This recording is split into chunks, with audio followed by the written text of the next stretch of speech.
underlying cause of this transformation. It is true that the growth in income inequality and the growth of class segregation are important, broader structural conditions that have contributed to this, along with changes in norms that have led, or morals, you might say, that have led to the collapse of the working class family.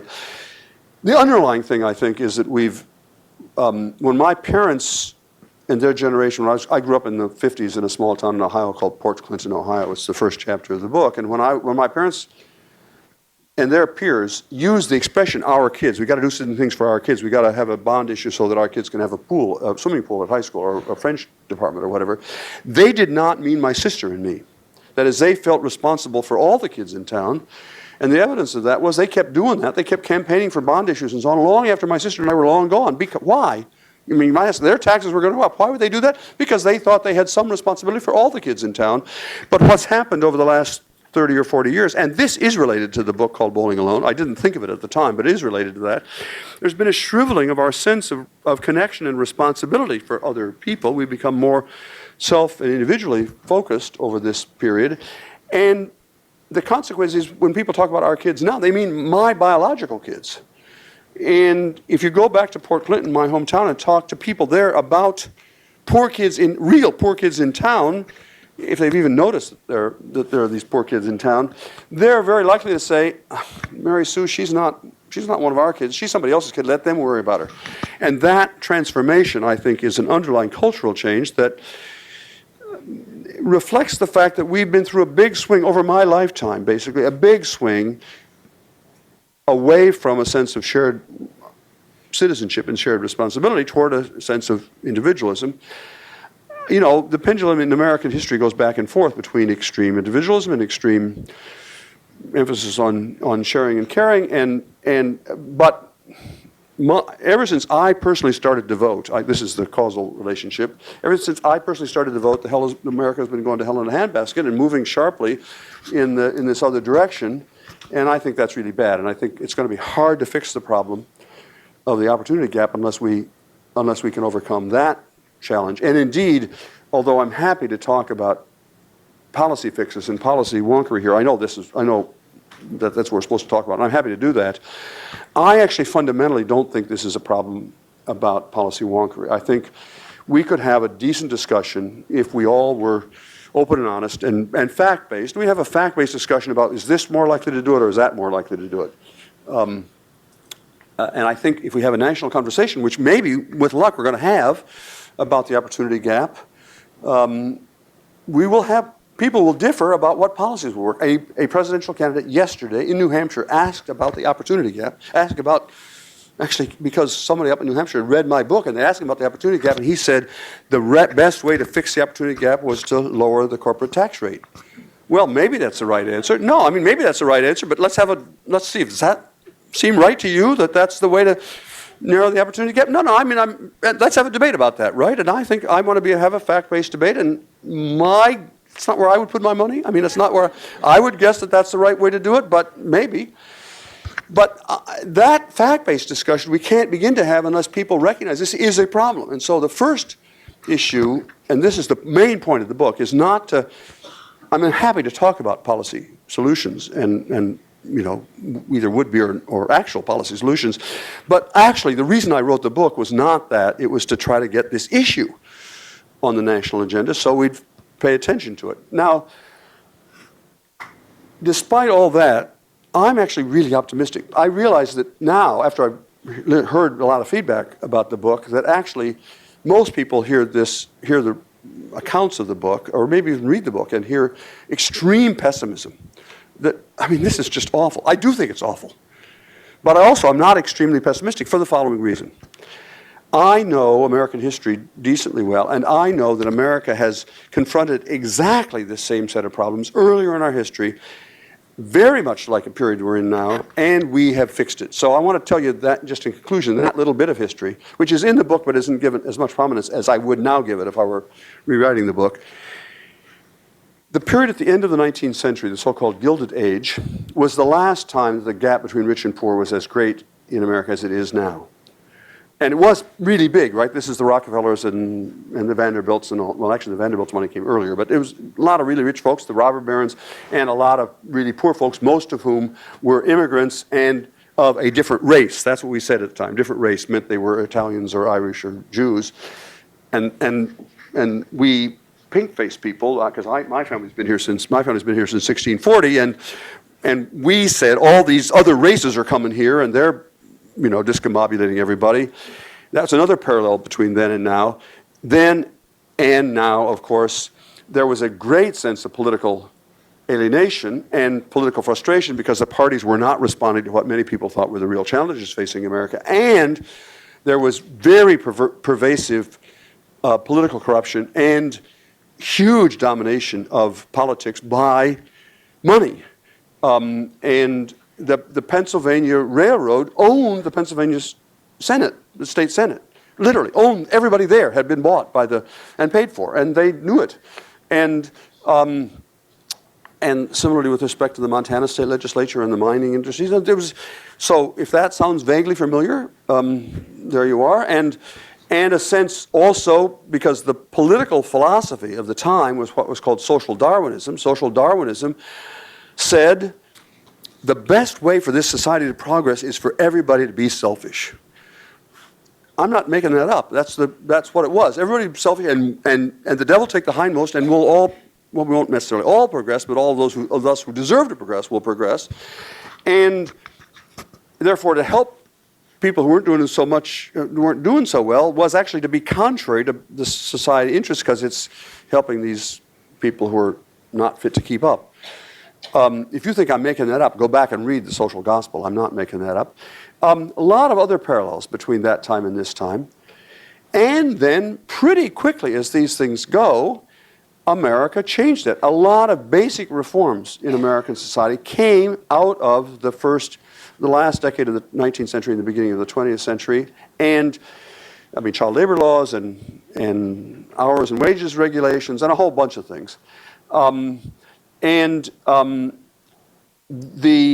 well as campaign finance reform, actually. The first basic campaign finance reforms were all formulated then. Those are the laws, the very laws that now have just been declared unconstitutional by the Supreme Court. We're getting into Harvard professor territory here now. Okay. Yeah, here we go. That's good. There we go. So, it's worthwhile.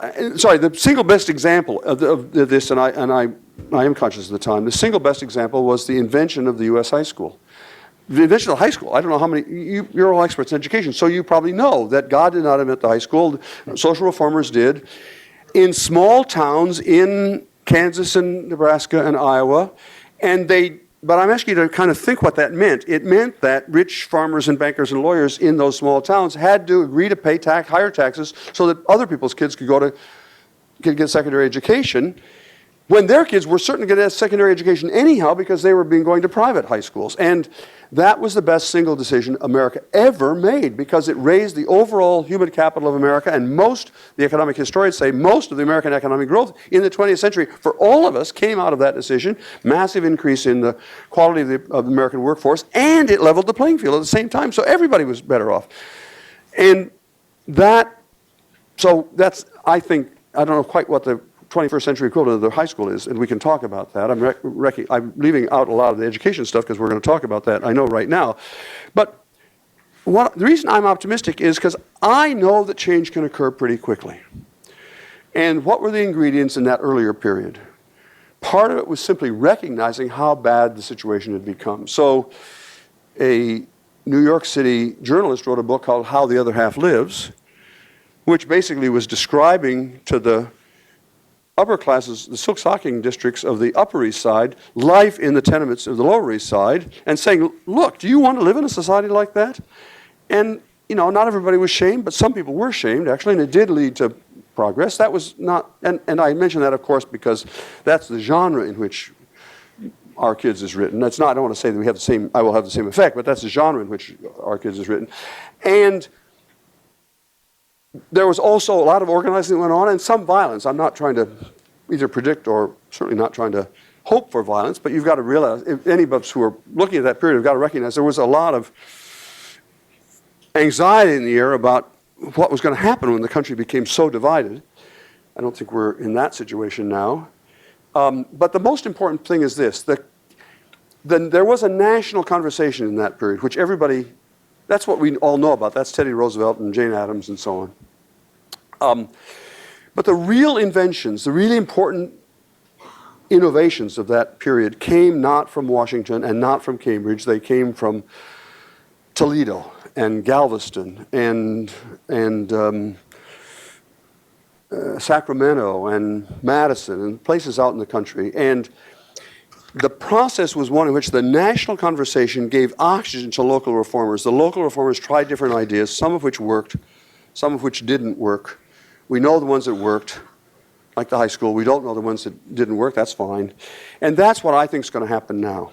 That's why I'm optimistic. I think if we have a national debate about this issue, this next 18 months, which I'm now increasingly hopeful that we will have, maybe we won't, but I think we may have a debate in the presidential election about how do we solve the opportunity gap. If we do, I do not expect that, everybody's going to agree. Of course not. There's going to be debate about how to fix it. And secondly, I don't think that even if we, imagine President X takes office in January with a Congress completely ready to do his or her bidding. It's not my ideal expectation that February 1 will, pass the law saying there's now shall be equal opportunity in America, and we can, dust our hands and say, okay, now we can turn to global warming or something else big. The best hope I have, but it is a serious hope, is that this national conversation we're engaged in, maybe like this one, will give oxygen to people in places around America who will then begin collectively learning how we can begin to narrow this gap. Thank you very much for your attention.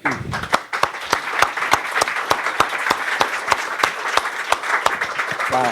Thank you, Professor. So much to dig into there. Let's start with the values, as you said. We'll get to the policy wonk stuff a little bit later. If you read this book, you can't walk away but heartbroken. I mean, you read these stories of kids born into these horrific situations. As you say, they're not uncommon. And kids born into neighborhoods that are broken and families that are dysfunctional and parents who just, aren't in a place in their life yet where they're ready to be able to give them all the care they need and all kinds of challenges, right? And from your previous work, you would describe this means these are communities where there's not much social capital. And so we read that, we the rich, right? Or we see what's happened in Baltimore. And we want to do something. We care about that. We do see those kids as our kids. But we don't know what to do. And we don't live in Port Clinton anymore. We don't live in a small town. We live in the suburbs, and they live over here. Or maybe some of us live in the city, but we don't necessarily know our neighbors that well. And so there's been some on the right who have criticized the book by saying, look, at the end, for all the talk about social capital, your solution is basically, therefore, we need to invest more money in government programs. What is it that we can do to actually stitch together the social fabric of these communities again? What can we do? Is it simply, as the president kept saying yesterday, investing in public goods like preschool? How do you answer that critique? I'm trying to figure out how to answer that critique at the same time that I answer the critique from the leftists who say all I want to do is strengthen the family, and I'm ignoring the important role the government ought to play. Yeah. Feels to me a little bit like they've not read the same book, or alternatively, no, I'm not. I know more reviews of the book who are critical from the left. Yeah. That I acknowledge that there are family dysfunctionalities here, than I have critiques from the right who've said that I'm a big state liberal. I think this is both and. I honestly do. I think we've got to. The problem is that this is a purple problem. There are parts of this problem you can understand most clearly if you look at the problem through red conservative lenses. That is, you see the collapse of the working class family, and that I think is just a fact that you see the conservatives are more likely to see that, and that's a big problem. I don't quite know how to fix it, and I made a deal once with Paul Ryan that if he could fix the family collapse part of the problem, I'd fix the economic structural problem. Because there are parts of this problem you can see most clearly through blue progressive lenses. You can see the collapse of those factories in Port Clinton that led to the breakdown of families there. I would love to have some ideas about how to address the collapse of social capital, and especially the collapse of family social capital. I mean, I really would. When we convened my group after the book, we're in the midst of convening a set of working groups on various baskets of possible solutions. We convened one on family structure, and we had people from different sorts of backgrounds, and actually liberals and conservatives in the group all agreed this is a problem, but we don't quite know how to fix it. And you know, George W. Bush tried these marital initiatives, and to his great credit, they did evaluations of them, and the evaluations are that it's hard for government to do anything about that part of the problem. It doesn't mean we shouldn't do something about it. I think that not all problems have government solutions. I think some of them have social or cultural solutions, and I wish I could figure out a way I wish I could figure out a way in which we could encourage guys not to walk away from the results of their procreation. That's the short version. The reason I phrase it that way is because my daughter is a very distinguished feminist historian, and she tells me that regardless of my own views here and regardless of the book, the narrative, the meta-narrative in Western culture about fallen women and how they're responsible for everything is so powerful that nothing I can do can prevent this book from being interpreted eventually as saying fallen women are the source of all our problems. I do not believe that for 1 second. I'm trying to name the problem so you don't think that's what I'm saying. But there is an issue there about, not about women's morals, but about guys' morals, and that's changed, and I don't quite know how to fix that. I'm not at all saying that's a big government program is going to do that. But on the other hand, I also think that, and here I do agree with the president actually, we have disinvested we've privatized a lot of things. The clearest case is the example, and I'm now just repeating what I said yesterday when he talked, this obscene example. We know that extracurricular activities work. Extracurricular activities were invented in American schools by social reformers for the purpose of training the kids in what we now call soft skills. That's what they were trying to do. They were trying to teach people character and stick-to-itiveness and teamwork and so on. And it worked. And for 3/4 of the 20th century, all of our kids in all the schools were getting, you know, free football and free band and free chorus and all that. Why? Because we recognized that all of us had an obligation, just as we had an obligation for pre-public schools, we had an obligation to try to teach those soft skills. They were important for kids to work, and that there were externalities. That is, that this was a public good, that everybody had those skills. Now, beginning about 20 years ago, we began charging kids for those to take part. You know about pay to play? Well, pay to play basically says we're going to privatize learning soft skills. And that had the inevitable effect that privatizing learning soft skills meant that parents who could afford to put their kids in extracurricular activities paid for it, and more. They paid for the soccer teams, or what they're called, traveling soccer teams, and extra piano lessons and all that kind of stuff. And poor kids didn't. And so I don't see any way. I don't think America turns on whether we make once again extracurricular activities free, but I do think that it turns on thinking about the consequences, differential consequences for rich kids and poor kids of privatizing everything. Yeah, and this, this is an issue that has not gotten any airtime in the education reform conversation. In fact, there are some reformers, I won't call her out, but she has a book out from a couple of years ago, Amanda, Ripley, but that even argue that, hey, we should actually get rid of sports in high school because there's too much of a focus, the sort of Friday Night Lights in American high schools, and that if we want to be more like Finland or these other high performers, we should make high school just academic. And yet then we end up saying, how can we use math class to teach creativity? I mean, it's all kind of crazy. When people come from overseas and they say, how do you do such a great job creating people who are innovative and free thinkers and challenge authority and have confidence and leadership?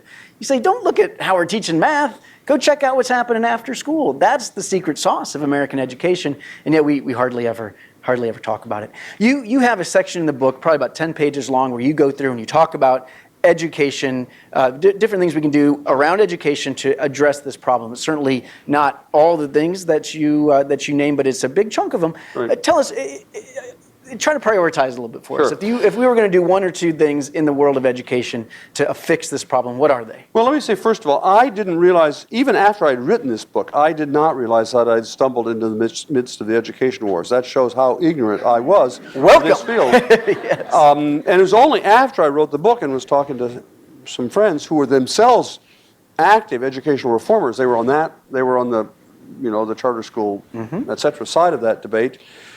And they were sympathetic to my argument, but they said, you've stumbled into the midst of this stuff, and so I'm still kind of feeling my way in a minefield that I don't yet quite understand. And maybe that's this afternoon. We would be happy for you to say nice things about charter schools here. If that's, Rich kids bring different things to school than poor kids do. And the rich kids bring parental resources in their backpack, and they bring parental aspirations, and they bring a lot of other good things. And it helps kids, no matter what their own personal economic background, to be going to school with those kids. And poor kids bring other things in their backpack. They bring gang violence and family dysfunction and so on.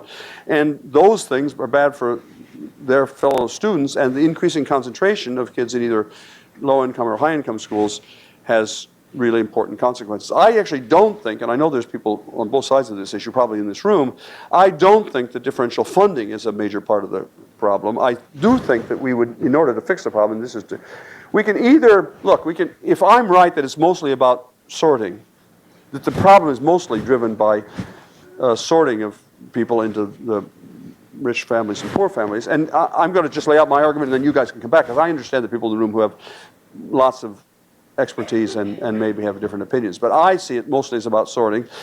You can either move the families, so you somehow mix families up. That's not so easy to figure out you can do that. Or you can move the kids. That's busing, only now for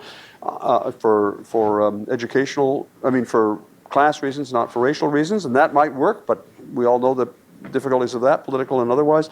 Or you can move the money. And I think moving the money is probably the right thing. I think we do need to invest a lot more in poor schools, not just more Title I funding, but money that's focused on getting the best high-quality teachers into those schools. And I read the Tti Experiment. Can I jump into jargon? I read you know what I mean by the Tti Experiment? The Tti is this experiment that's been done in the last, 5 years, in which districts have paid teachers a lot more, the top teachers in a district, a lot more to go and teach in the lowest income schools in that district. And I think I read the evidence from that as being, it's random assignment stuff, so it's serious evaluations, that the evaluations are pretty positive. That is, if you pay teachers a lot more, they will go to, top teachers will go to teach in low income schools, and they will stay there, and their kids will do better in test scoring. So I think I would want to spend more money on schools, not just on, a lot of Title I money is wasted, so I'm not trying to say just more Title I money, but I do think if we focused on, we know that this is your stuff more than mine, we know that teacher quality makes a difference, and we can try to get our best teachers into those schools, because we want to overcome teacher flight. And I think teacher flight is a big part of the story here, I wouldn't want to teach in these, there was somebody here, maybe a lot of people, but there's a number of you who actually teach in those schools. I think it's marvelous that you are, but I just think it's going to be really hard to keep systematically lots of top quality teachers. It is hard to get a cushier teaching assignment than Harvard, probably. So yeah, that's, right. Yes, so we do get that. Though we won't hold that against you. Thank you. I'm glad. No, so all right. So desegregation, though you had acknowledged you had Rick Kallenberg up until you gave the caveats that it was hard to do politically, but we're spending more money. Let's get back to the college question I raised at the beginning. You in this book define upper middle class as college educated, and you define basically low income or working class as high school education or below. So at first I start reading the book and I think, oh no, he's basically endorsing this view that it's all about a four-year college degree. And yet you get to the education section of your book and you do in fact raise some questions about the college for all. Oh, on the contrary, I'm not a college for all kind of person. You raise some questions. So how do we think about this? Should we be much more focused on career and technical education, for example, than we have been? Well, look, the answer is yes, but in the array of solutions that I talked about in the book, but B, more important, the solutions that in these follow-on working groups that I've talked about, we're focusing on this issue of technical apprenticeship programs or technical training, or I don't want to call it shop, but that's what in my day it was called, or community colleges, all of those things, many of them, I don't want to say all those things, but you can find examples of that kind of technical education that would work well and that would help kids as an on-ramp.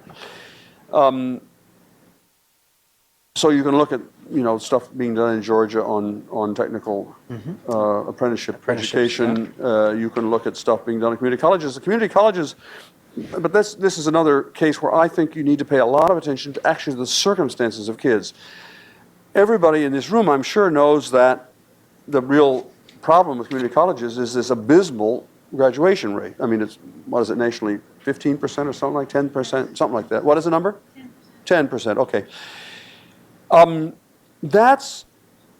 And I applaud the President's initiative to try to make it free for everybody, but actually it's not mostly about money. It's mostly about the fact that I go back to the thing, these kids are really isolated. So I'm going to talk about a particular young woman in Santa Ana, California, that we talk about in the book, who, through some miracle actually, an angel appears from heaven, right, and says he will pay for her complete secondary education. So the money is zero object here.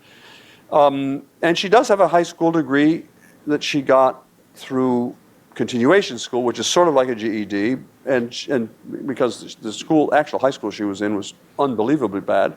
But she's qualified now for community college, and she's got the money for community college, and she knows zero about community college. She's enrolled in one, and she does not know whether it's a 2-year or 4-year program.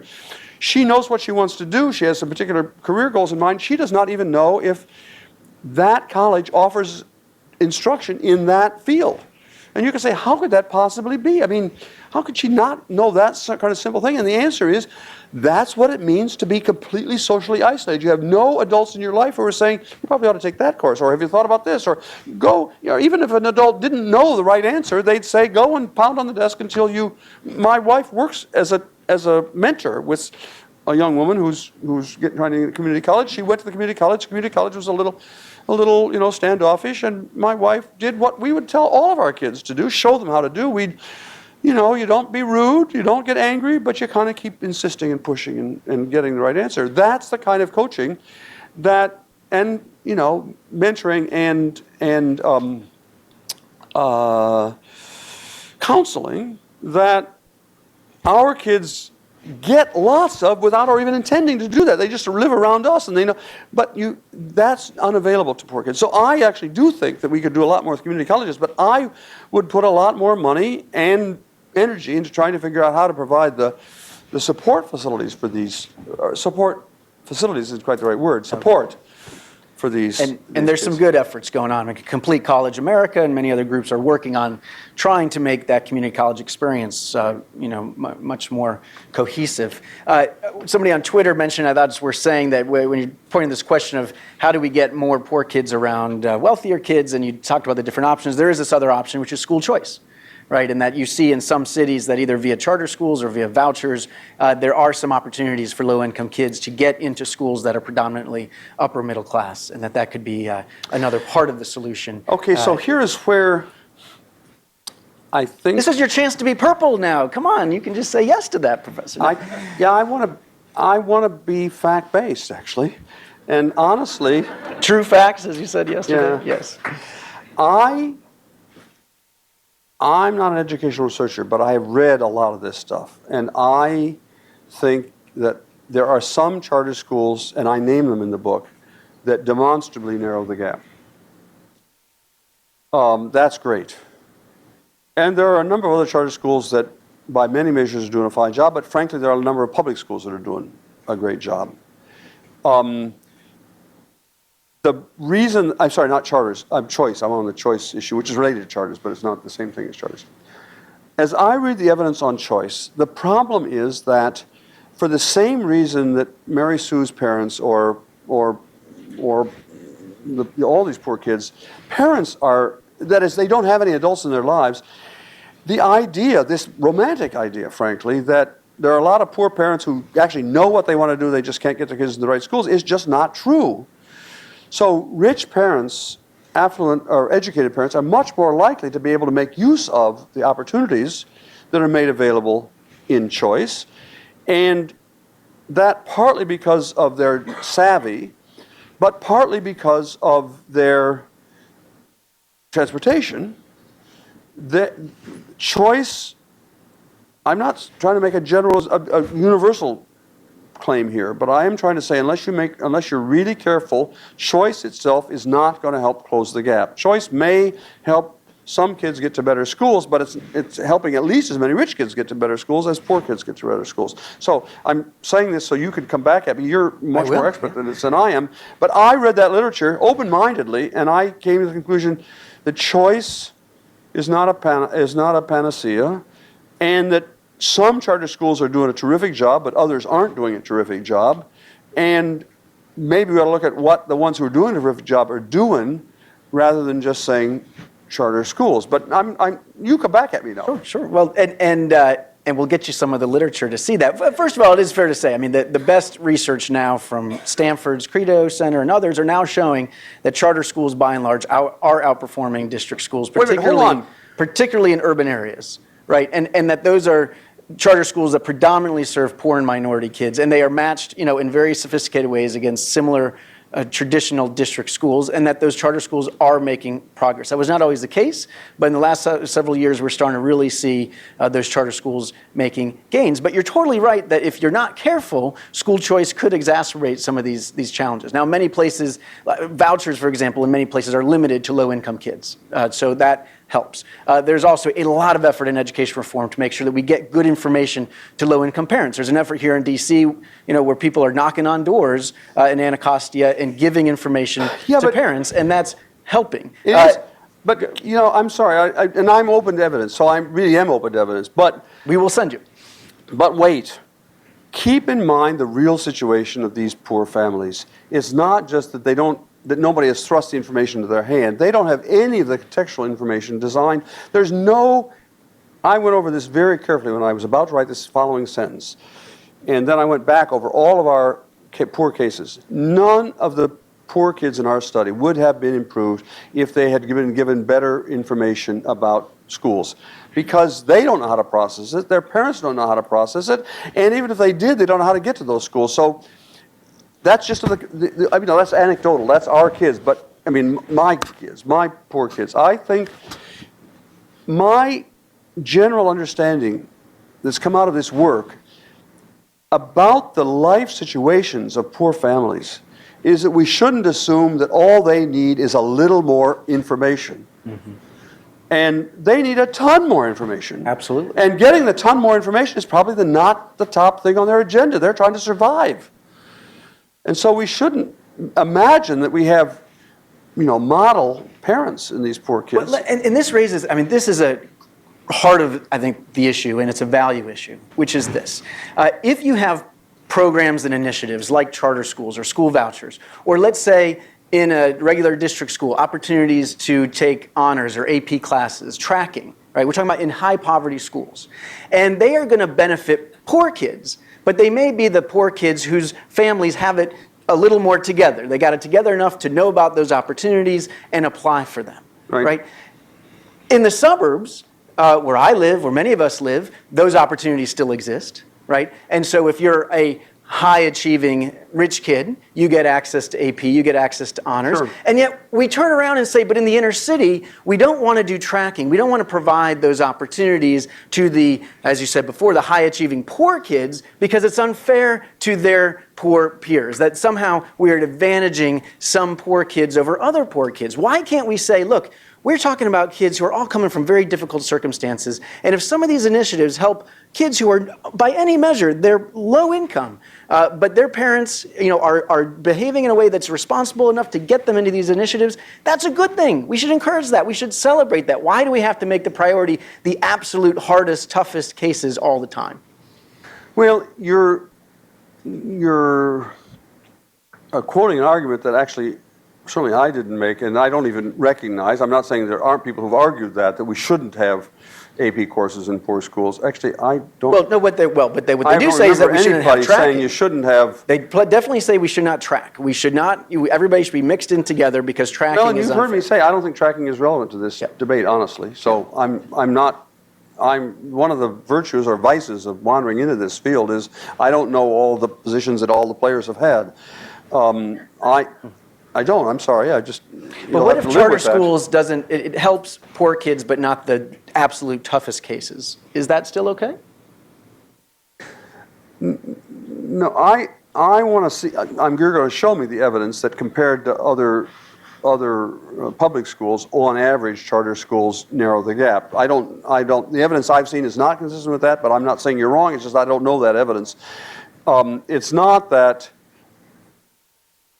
So, do I want to help poor kids? Yes. Do I want to help as many poor kids as possible? Yes. So that means am I willing to help some poor kids and not others? Yes. But it doesn't mean that I'm willing to write off the poor kids whose parents don't have it together, because there are kids too. I mean, in a way, they're the worst off kids, and so we shouldn't act as though, well, we're going to do, you know, the equivalent of the Titanic, and we're going to pick out the lucky ones and say the other ones, well, you know, too bad. I'm not saying you're saying that, but I'm saying we need not just to do triage and save only the poor kids whose parents happen to have it together. I'd rather have reforms like, I think, putting more high-quality teachers in low-income schools that are less likely to just help the poor kids whose parents unexpectedly have it together. Okay. We could go on for so long, but we have a hard stop in just 5 minutes, so let me get one question. Who has the best question? I mean, it is a great question. It's not a speech. Can't be a speech. It's a question. All right, we're going to get the microphone to you in just a minute. Tell us who you are and ask your awesome, fantastic question. Here it comes. Yes. Hi, my name is Pam Conde. My question is, if we have a purple problem, can we have a purple answer? And you talk about high-quality teachers investing in after school. If we invested in programs that enrich kids and inspire kids and help mediate them, and also cover contraception so they delay childbearing, what role does the local community, the bully pulpit, the local or the federal representatives as well need to take in saying, okay, we're going to also buy in as a community. We're going to make sure that education is the number one thing, that deferring childhood is number one. We're going to also take responsibility for our community, that sort of purple part of it. Remember, as I said I'm not a Catholic, but I sort of like the subsidiarity idea. That is, you ought to solve the problem at the lowest level you can solve it. And there are some problems you can't solve at the local level, right? So we need to have redistribution across different areas, but some problems you can solve, you can make serious progress at the local level, and I think that's where they ought to begin. And that does not mean you don't do compensatory funding across levels and so on, but I mean across, you know, rich districts and poor districts, but it does mean I want to have the responsibility placed clearly as close as I can to the problem. And I think I would love to have competitions among school districts for narrowing the opportunity gap. I think actually that would be a really interesting test. And by the opportunity gap, I do not just mean the racial achievement gap. I'm not dismissing the importance of the racial achievement gap people are focused on, but that's not the only part of this gap. This is not just about races. It's about social class. That's another controversial issue that we haven't talked about. Yeah. I want to say just one last word, because we've not talked about it, and yet I think it's the most important part of education, in this context, I mean, and that is early childhood education. I think the evidence there is really strong, and I think, for my money, the 21st century equivalent of the high school, that is a thing that we could do. It would be costly, but it would work, is universal, or at least lots of early childhood education.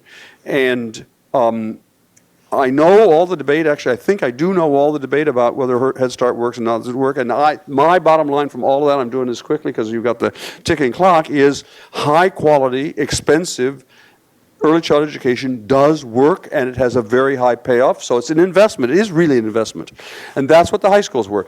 High schools were not cheap. And early childhood education, done well, is not cheap. I advised school districts that we're going to try to do on the cheap. Don't do it. Don't just have glorified babysitting. It's not worth the money you're going to spend on it. But high quality, and we know, I mean, we could cite the studies in Boston and elsewhere that show high quality early childhood education. And this is not just Ypsilanti. It's I mean, not just the high school 1960s stuff. A lot of recent stuff shows that early childhood education does work, and we ought to be doing it everywhere.